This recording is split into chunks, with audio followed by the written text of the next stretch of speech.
Di atas tangan saya ini adalah set bekam kacang 12 cup. Mari kita tengok apa yang ada kat dalam dia dan cara penggunaan dia bagaimana.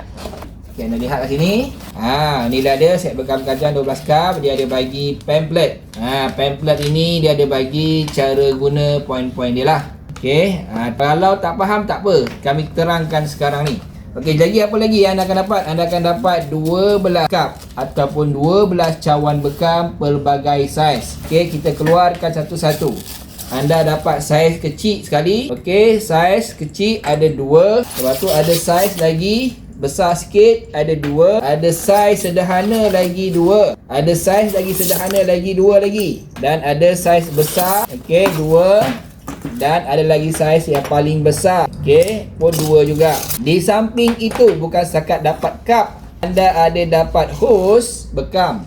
Nanti kita tunjuk bagaimana kegunaan dia. Dan ada pam bekam. Ini pam dia. Okey, ni cara guna dia. Kita letak kat cup cawan bekam dekat pam dan kita boleh bekam.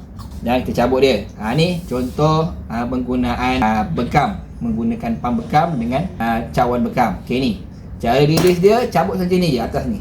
Dia dah release dah.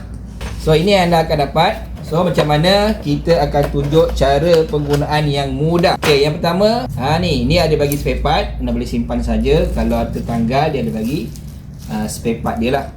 Okey, ni kita letak tepi. Okey, sekarang ni anda perhatikan, ini saiz dia. Okey, saiz dia macam ni. Right, daripada kecil, sederhana sampai besar. Dia ada nombor. Yang besar nombor 01.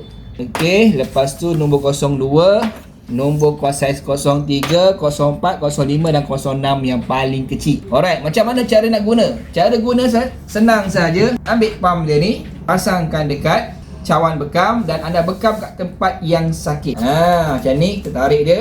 Biarkan selama 15 minit hingga setengah jam. Ni namanya bekam angin, jangan risau.